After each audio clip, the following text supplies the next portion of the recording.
Luka Doncic is a Los Angeles Laker. Shout out to Frances Tomas, an original host of this podcast and this show. But unfortunately, all of that basketball content, I'm going to have to save either on Patreon. We can become a member for as low as $3. Help me to continue to make these shows. Or maybe I'll just have to do it on the watch-alongs on Big Up. We can have the basketball talk over there. Because the game today against Alaves, it had the extremes. It was as boring as possible. It was a snoozer. And yet, it was as exciting as ever for the likes of Lamine Yamal and some other players that I thought really helped their stock under Hansi Flick. Remember, you could also help me out by subscribing on YouTube. That's easy, for free. Give a like, give a comment on the videos. Help me with the algorithm. Help me get some of those sponsors, as you know. Give me a good rating on the podcast apps, or help me out on the merch store. Become a member of any of the communities on Facebook, on Discord, on what was Twitter, on Instagram, wherever you can find me on social media. I'm even on TikTok, I know. So you can help me out anywhere that you could possibly find the Barcelona podcast. Even send me an email if you really need to get a hold of me.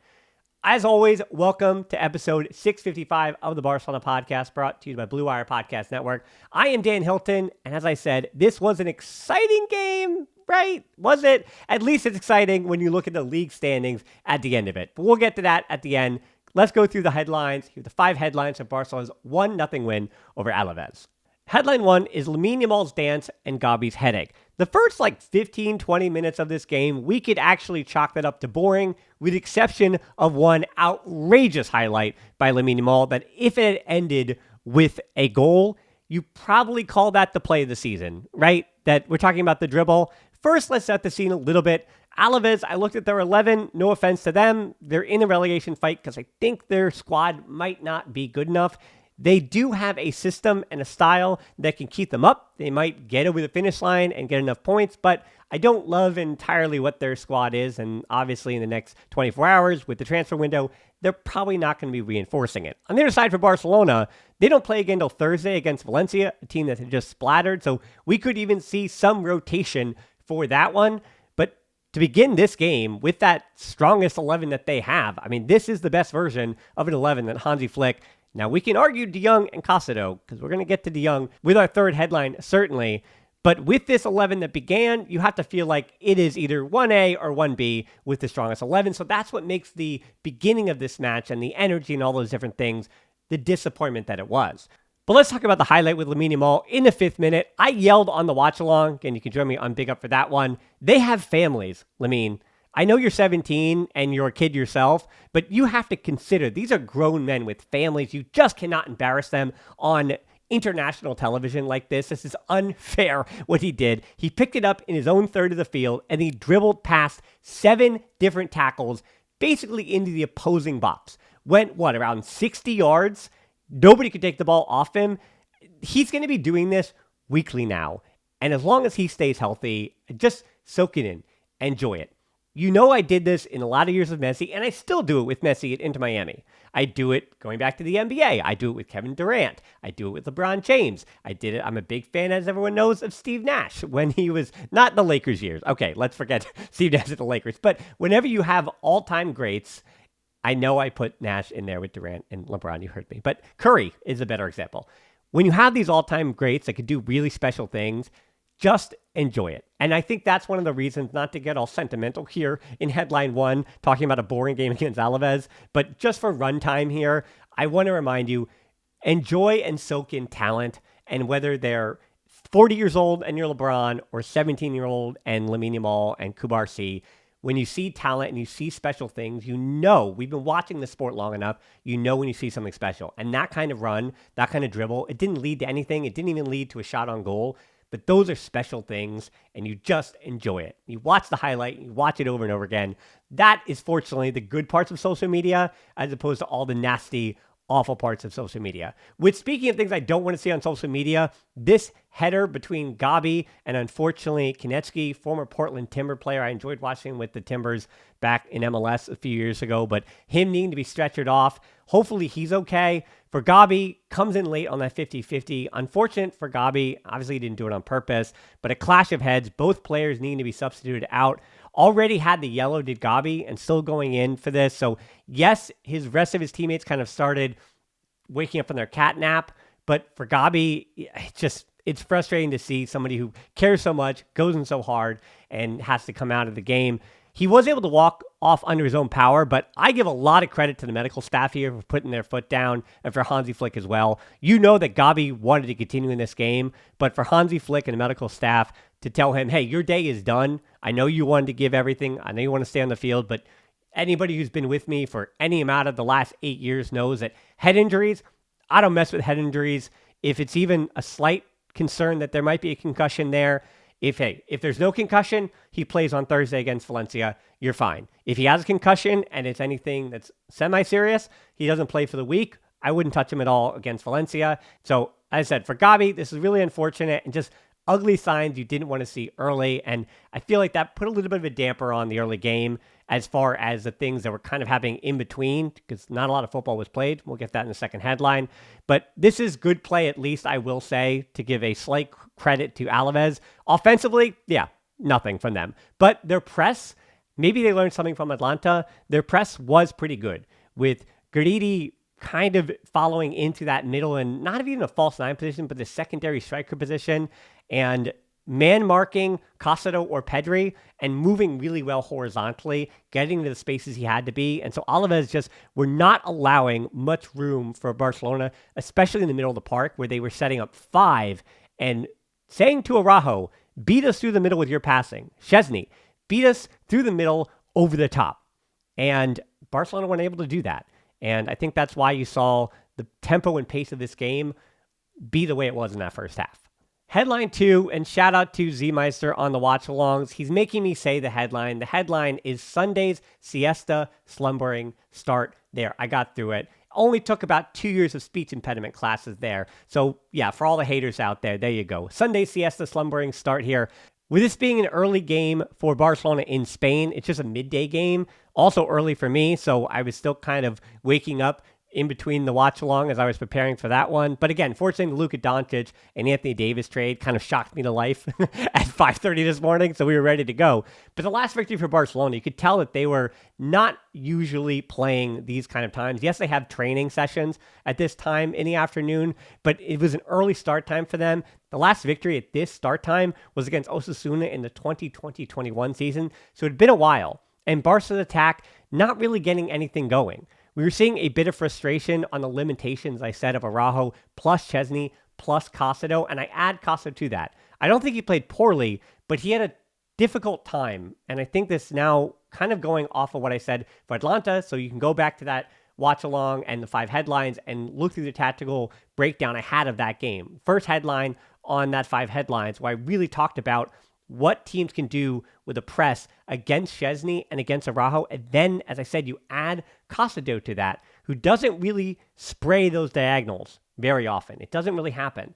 And as far as turning and then attacking space with the ball, he doesn't necessarily do that either. So a lot of that was on Pedri to do that in this game. And we saw him do that a lot more in the second half when a certain Dutch midfielder came on the field, which again is foreshadowing here a little bit. But Alaves also, as I said in that first headline, they were narrowing the field quite a bit on that press by using their top 2. And Kike is not very mobile at this point in his career at 35, but they were using the 2 up top to press out wide and then overloading the midfield with so many players. And that meant that Casado, even for the moments that he did get on the ball, did not have much time with it. And everything was kind of forced backwards.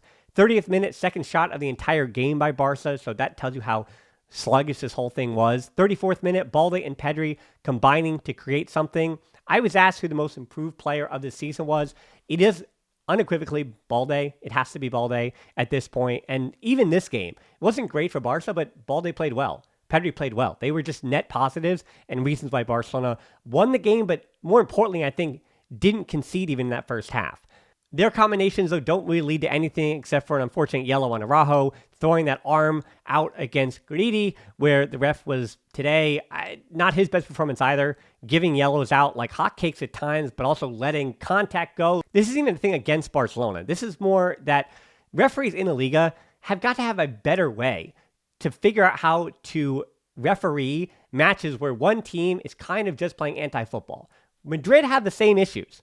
As in, they get frustrated too when teams, Espanyol just did it to them and beat them 1-0 yesterday. with very similar tactics. And Real Madrid will probably feel hard done by, having seen some of the highlights there, that Espanyol did not have calls going against them to help Real Madrid a bit more. And that's not even conspiracy anything. That's just saying that Real Madrid were going to be unhappy with the referees in La Liga because it was the same thing. Teams that play anti-football, I feel like you watch Bundesliga and even Serie A, they just have better ways to go about saying, all right, none of that. You're not going to get these calls if you're going to flop around. And we saw too much of that and flailing and whatever it was throughout the remainder of that first half when there was still so much time to play. Didn't really love it from Alaves at all, but I also didn't like it from the referee. Because if the other team is going to continue to do that, you've got to police that, or else they're going to keep doing it because there's no penalty for that. Best chance of the first half, Rafinha and Balde make this happen. Pedri turns magically into the middle, tries the toe poke to the net, but it finds the keeper. It said first shot on target for either team. Not a great first half for either team, so let's put that one behind us. Headline 3 is De Jong Decisive plus Eric Garcia. Of course, I went with the alliteration for De Jong. De Jong was decisive. And yes, Eric Garcia was decisive too. Let's start actually with that, and then I want to talk about the De Jong for Castro switch. So Eric Garcia coming in for Araujo. If you had on your bingo card for 2025, back in 2023 even, that Eric Garcia would improve how Barcelona were playing by being substituted into a game at halftime for Ronald Araujo, you'd say, what's happening? Well, I would tell you that Eric Garcia is in maybe the best form of his career. I guess I asked that of people who watched him at Man City, or even in his limited time at Girona. I mean, maybe, and this is a role that supports him. We know that. But Eric Garcia, what he added to that game, he was just so much quicker with moving the ball.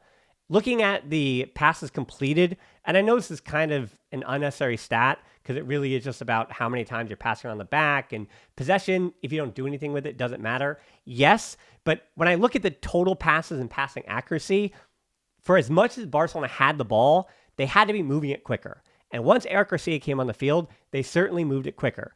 And that meant that there was more space then to work with in the midfield. Because if you're moving the opponent horizontally, back and forth, that means that there are spaces on those short diagonals that, Kubarsi plays so well. Balde is getting better at playing them as well. That if you can play through the diagonals like that, through the middle of the field, it opens up space. And Eric Garcia was just doing that quicker than Ronald Araujo. But this is a compliment to Eric Garcia and not a knock on Ronald Araujo. Let's be very clear about that. We know what Ronald Araujo doesn't do to a high level, and that is something like this. Because for all of the thing I'm saying about what he didn't allow Barca to do to attack going forward in that first phase of play, how many shots on goal did Alaves have in the first half? 0. How many shots in total did Alaves have in the first half? 0. They were offside 5 or 6 times in the first half and 11 total times in the game. So Araujo was doing well on the offside trap. Alaves were nowhere near scoring. So he was doing his job defensively. Ron Araujo is still one of the best defenders in world football. But then what he doesn't give you with the ball at his feet, that against especially a low block, you could still make the argument from this game that Araujo, his place in the team hasn't changed. It's just Eric Garcia was a better option in this circumstance. And that's okay. Why does it have to be just this player is this, and this is the definite starter, lock him in? Having competition for different roles even in the team isn't a bad thing, which goes to the De Jong and Castro point now here. What did De Jong do that Castro didn't? Well, a few things. With Eric Garcia coming in the field, more space was opened, but in terms of Flick kind of going all in to break that press, De Jong was the other element of that.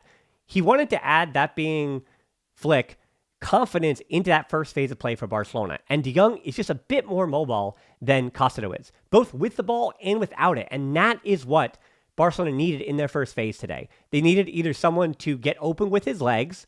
Because of that man marking, as I pointed out earlier, of Guridi, De Jong had to get open with his legs. But then when he did get the ball, unlike Castro, you then had to drive into that space that was open. And De Jong can do that as well. He could also drop in between the center backs then to overload that first phase of play. So as I said, Flick was going all in. We have to break the press. And Eric Garcia and De Jong were the answer to that.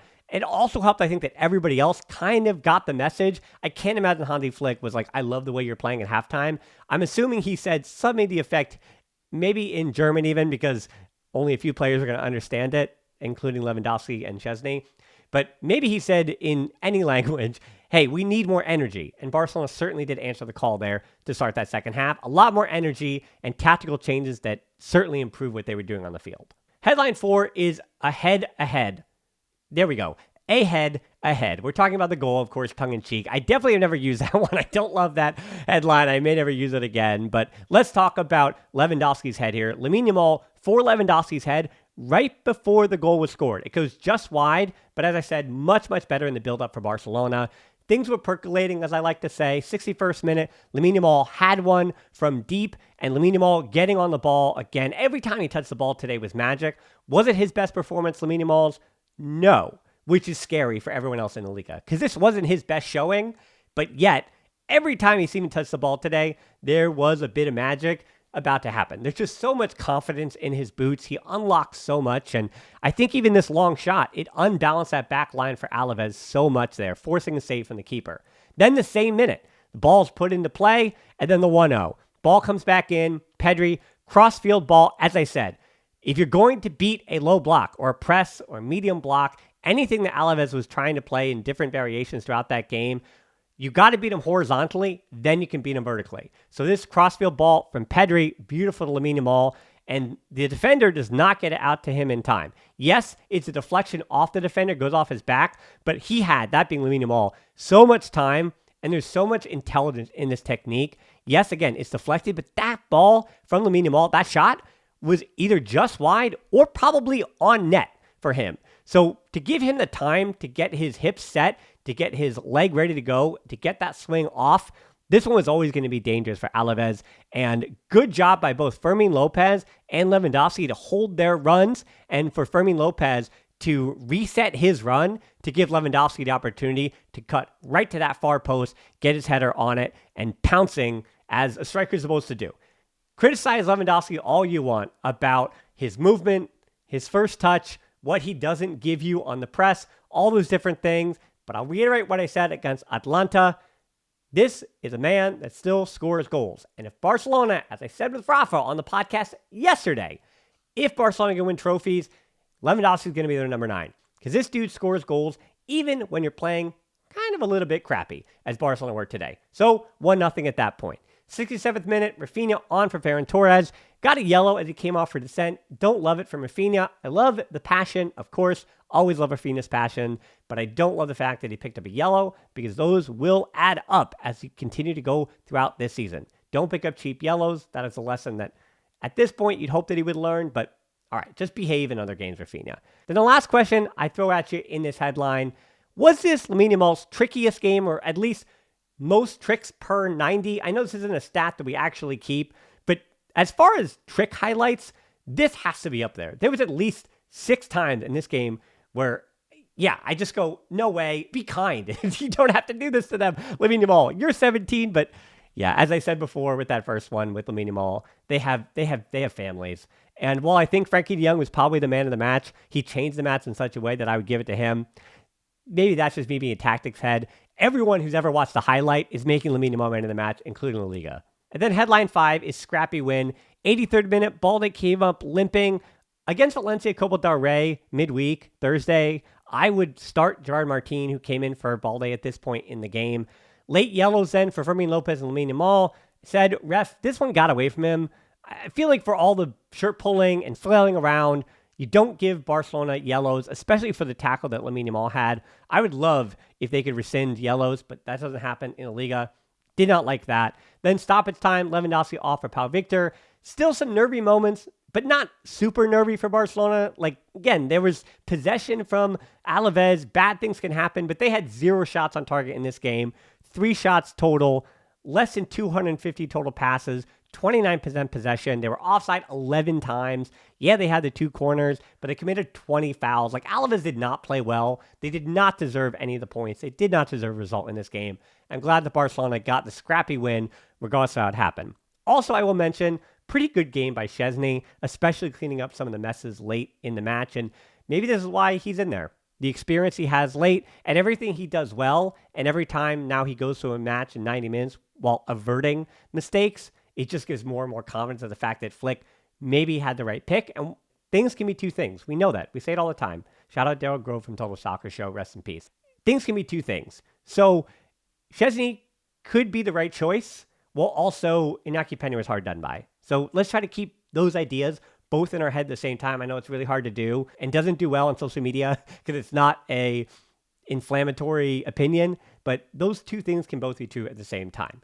As well as Barcelona was in trouble in the Liga, and now we overuse the phrase, but I Liga again, right? It is a 3-team race, and I don't want to say I told you so, but I did kind of tell you so. Did I predict that Real Madrid would lose to Espanyol through controversial means? No, but next week, Atletico Madrid face off against Real Madrid, and someone will probably, certainly, definitely drop points. Someone has to drop points. So that means with Barcelona back of Real Madrid by 4 right now, and back of Atletico Madrid by 3, there is definitely the Liga race on. I will remind you, and I'll reset, and I'll re-say it every time. Even if Barcelona drop points again throughout this season, Real Madrid, Atletico Madrid, and Barcelona are all good enough to win the Liga. It's not like a severely flawed team will win the Liga this season. But there is no all-conquering side either. One of those 3 teams will win La Liga, and they're going to sneak by the other 2. And I don't think it's going to be by a large margin at all. So every point counts, especially a day like today. All right, Copa del Rey, it's time to refocus ourselves. Fortunately, Barcelona fans, you get to kind of take a break from the Champions League, just get to enjoy that first round bye, enjoy Real Madrid against Man City, which I will probably later in the month have a watch along for that. I also might have next weekend a watch along or hate along, I don't know what to call it, for Real Madrid, Atletico Madrid, but keep abreast of every bit of news I have for you on all the different places. I also, between Unai Hernandez and the Femini even losing in shock fashion yesterday to Levante, the renewal of an academy prospect that I'm very high on in Baba Kuruma. There was too much news this week. I didn't even get to top 5. So I believe sometime early in the week before I see you again for Valencia, I will have a top 5. So we'll go over the news that I missed because there's just way too many. It's not even a top 5. It's like a top 20 when we go through all the news from the last week, including transfers in and out and all the things even happening on the margins, like Nico Gonzalez potentially to Man City and what that would have meant for Barcelona. There's just so much to talk about. Didn't have time to get to today, so I hope you enjoyed another edition of 5 Headlines, and I hope you enjoyed another edition of the show. As always, please join me on the watch along, YouTube, podcast, Patreon. I think I've said it all enough. As always, until next time, Forza Barca.